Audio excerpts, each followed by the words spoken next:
RB itu juga dijelaskan bahwa sesungguhnya tidak mesti kemudian akhirnya dikumpulkan lagi, nggak perlu khawatir bahwa nanti akan tes lagi dan seterusnya. Itu judulnya mengisi daftar pertanyaan. Artinya yang hadir semuanya lulus.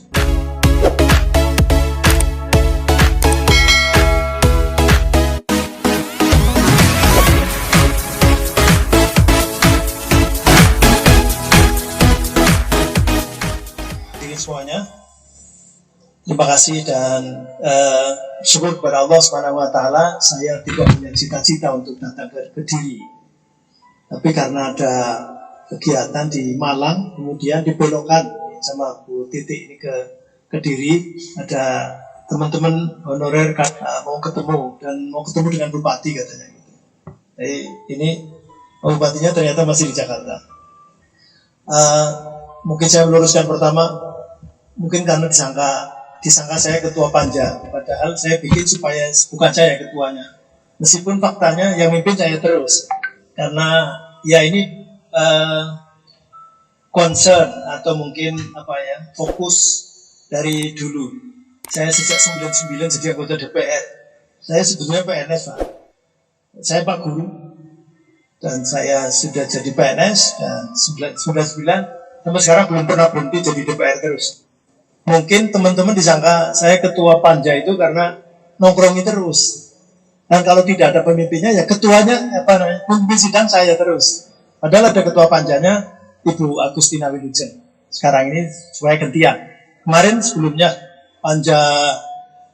panja PJP itu juga Pak Saiful Huda. Juga saya disangka ketua panja karena saya nongkrongi terus. Ya ini lain, Pak Guru kan berbeda ya. Kalau Pak Guru itu nggak kayak pegawai lain kan. Pegawai lain mungkin Bapak di mana Pak? Di BPKAD. Di Pemda itu kalau kantornya ditinggalkan nggak masalah. Paling bisa dikerjakan di rumah. Kalau Pak Guru ini ditinggal, rame Pak. Rame. Kantornya ininya bunyi semua ininya. Tangannya bunyi babrok kayak gitu. Itulah itulah Pak Guru, sehingga nggak bisa ini Pak Guru itu kadang-kadang juga kalau nggak berangkat, kadang rindu juga dengan anak-anaknya.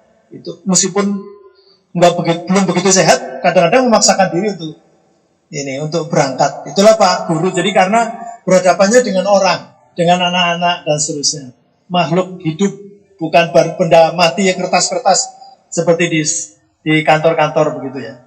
Nah ini Bapak Ibu yang saya hormati, itulah mungkin kenapa saya concern mendampingi bahkan di DPR Kabupaten juga, di DPR Provinsi. Dulu ada 2005 yang rekrutmen 2006, ada PNS yang sudah terlanjur diumumkan, sehari selanjutnya digagalkan. Namanya PNS teranulir. Jadi PNS saya dampingi sampai selesai sekarang. Paling tidak di Jawa Tengah ada 2.802. Itu meskipun 5 tahun lebih, akhirnya selesai jadi PNS lagi. Jadi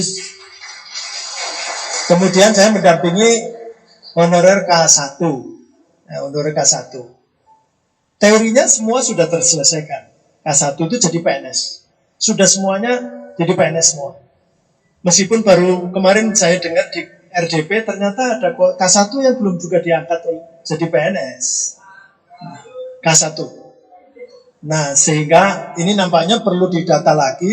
Kenapa K1 kok sampai tidak terbawa menjadi PNS? Masanya udah lewat soalnya. Nah, kemudian honorer K2. Honorer K2 saya sudah jadi anggota DPR RI.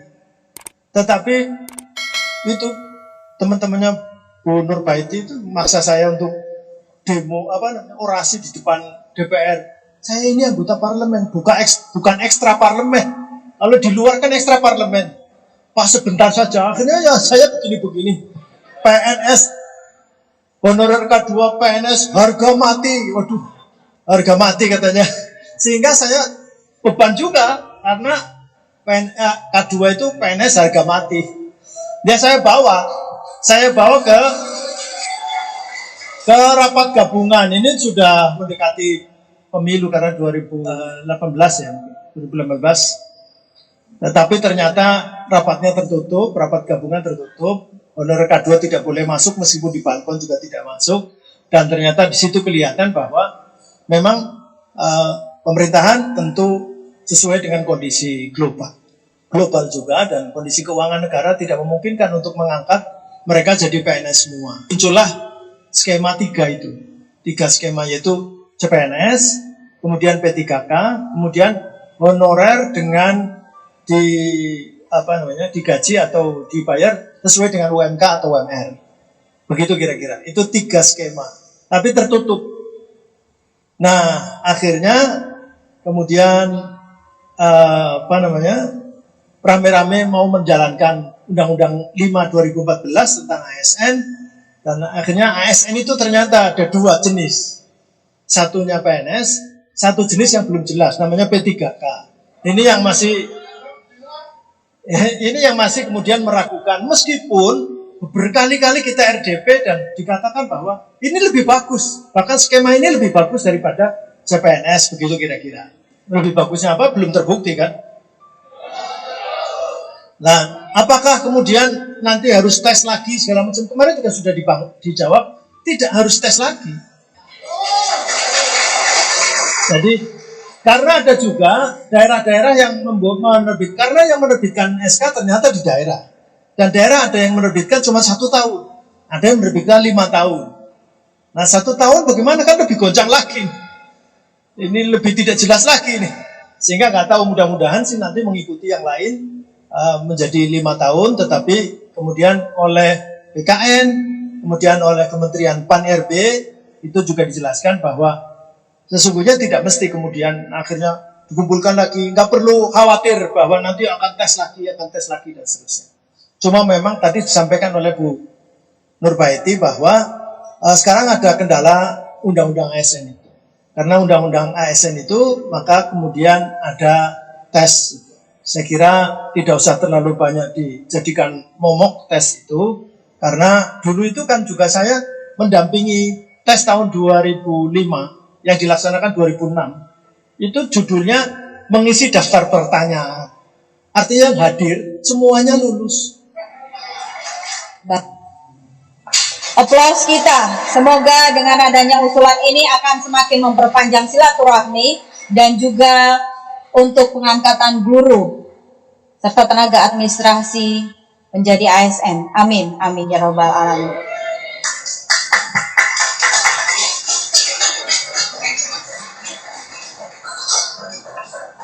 Temuan dengan guru dan tenaga kependidikan honorer di Kabupaten Kediri ini memberikan penjelasan, pencerahan bahwa nanti di satu sisi untuk kepentingan pemerintah daerah supaya tidak ragu-ragu bahwa rekrutmen P3K yang 1 juta itu semuanya dijanjikan oleh pemerintah pusat dari APBN. Skemanya lewat DTU, dana transfer umum, yang dialokasikan untuk daerah mengakomodasi 1 juta guru. Sehingga jangan ragu-ragu. Di sini kan ada di Kabupaten Kediri ada 6.000 guru honorer, tapi yang diajukan baru 800. Ini jangan ragu-ragu, ngajukan saja.